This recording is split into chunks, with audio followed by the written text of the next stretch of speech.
मैं Manish Mehta from shape of wisdom. आज की कहानी है एक पिता की और उसके 3 बच्चों की। तीनों का नाम अमित, अंकित और विनोद। तीनों को उसने एक जैसी परवरिश दी, तीनों को बड़ा किया, एक जैसी एजुकेशन दी और जब तीनों बड़े हो गए तो वो अपने दोस्त के पास उसे नौकरी के लिए गया। दोस्त का इंपोर्ट एक्सपोर्ट का बिजनेस था।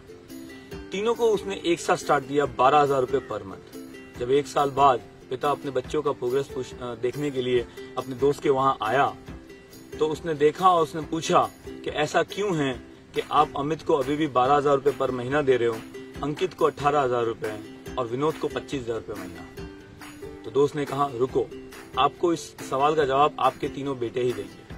सबसे पहले अमित को बुलाया गया। अमित को कहा गया कि जाओ जाकर पोर्ट पे चेक करके आओ कि जापान से क्या कंटेनर में क्या क्या आया हुआ है। उसने 15 मिनट बाद अमित वापस आया और उसने कहा कि जापान से 1,000 किलो यान आया है। फिर बुलाया गया अंकित को।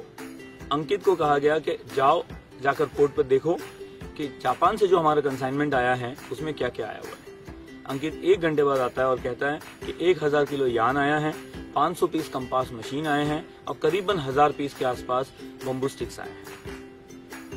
फिर बुलाया गया विनोद को और विनोद को भी यही कहा गया कि जाओ जाकर पोर्ट पर चेक करो कि जापान से जो कंसाइनमेंट आया है उसमें क्या क्या आया है। करीब 1 घंटे बाद जब विनोद आता है तो वो कहता है कि जापान से 1,000 किलो यान आया है जिसकी कॉस्ट हमें 60 रुपए प्रति किलो पड़ता है। मैंने कस्टमर को 75 रुपीज पर केजी का कोटेशन दे दिया है, कल तक शायद सौदा हो जाएगा। 500 पीस कंपास मशीन आए हैं जिसका सैंपल पीस मैंने डीलर को दे दिया है और करीबन 1,000 पीस बम्बू स्टिक्स आए हैं जिसकी क्वालिटी मुझे सही नहीं लगी, इसीलिए मैंने उसको साइड में कर दिया है। फिर पिता से पूछा गया क्या फर्क लगा आपको। फर्क साफ है, एक वो जो वो काम भी नहीं करता जो उससे कहा गया, उसके भी शॉर्टकट ढूंढता है। दूसरा वो जो उतना ही करता है जितना उससे कहा गया है, न उससे ज्यादा न उससे कम। और तीसरा वो जो उससे नहीं कहा गया फिर भी वो कर लेता है क्योंकि उसे सीखने की चाह थी, उसे इनिशिएटिव लेने की एक आदत थी। और जैसे जैसे वो इनिशिएटिव लेता गया वो बिजनेस के बारे में जानता गया, सीखता गया, कस्टमर्स के बारे में जानता गया और इसी वजह से बॉस को उसको उससे ज्यादा कहने की जरूरत नहीं पड़ती थी। ये इनिशिएटिव लेना ही उसका एक्सपीरियंस बना और उस एक्सपीरियंस से ही उसकी एबिलिटी इंक्रीज हुई। हम क्या करते हैं, हम बहुत सोचते हैं। दोस्तों 2 तरीके से काम होता है। हम पहले बहुत सोच विचार कर ले, बहुत सारा ज्ञान ले ले, बहुत सारा नॉलेज ले ले, फिर काम शुरू करें। दूसरा, हम काम शुरू करें और गलतियां करें और गलतियां करते करते सीखते सीखते ही हमें एक अनुभव होता है और वही अनुभव हमारा ज्ञान, नॉलेज और विजडम बनता है। लेकिन कई बार हम लोग इतना सोचने लग जाते हैं, इतना विचार करने लग जाते हैं, इतनी ज्यादा सलाह लेने लग जाते हैं कि हम कोई स्टेप कर ही नहीं पाते। We are not able to take initiative और इतना अधिक विचार हमें कई बार है ना यहाँ से पैरालाइज कर लेता है। ये पैरालिज्म से आप बाहर आइए, आप कोशिश करिए, आप स्टेप्स लीजिए।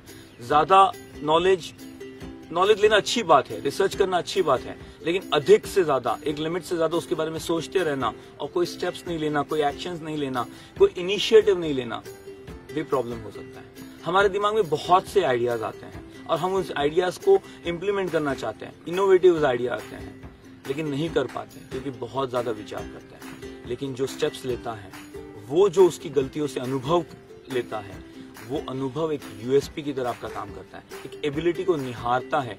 जैसे हीरे को भी घिसने से ही चमक मिलती है, जब तक उसे घिसा नहीं जाता है, जब तक उसे कोयले के खान से निकाला नहीं जाता है, वो हीरा नहीं बनता है। इसके लिए उसके लिए इनिशिएटिव लेने पड़ेंगे। लोगों की सलाह से सिर्फ काम नहीं होगा, आपको अपनी गलतियों से अनुभव करना ही पड़ेगा। सो बी अ सेल्फ स्टार्टर। जब तक आप सेल्फ स्टार्ट नहीं करेंगे, आप अनुभव नहीं करेंगे और वो विजडम नहीं आएगा, वो एबिलिटी में एक क्या बोलते धार नहीं आएगी और वो धार जब तक नहीं आएगी आप यूनिक नहीं बन पाएंगे। सो बी अ सेल्फ स्टार्टर। शुरू करिए। आज के दिमाग में जो भी आइडिया आते हैं उसे लिखिए और उसको किस रूप में देखना चाहते हैं, दुनिया में क्या दिखाना चाहते हैं, आपको कैसे अपने आप को प्रूव करेंगे जब तक आप इनिशिएटिव नहीं लेंगे। और फिर जब आप इनिशिएटिव लेंगे तभी तो लोग आपको सीरियसली लेंगे। लोगों की सलाह के ऊपर में कौन आपको सीरियसली लेगा। That's all for today. अगर आपको वीडियो अच्छा लगा हो तो stay tuned with Team Shape of Wisdom. Thank you very much.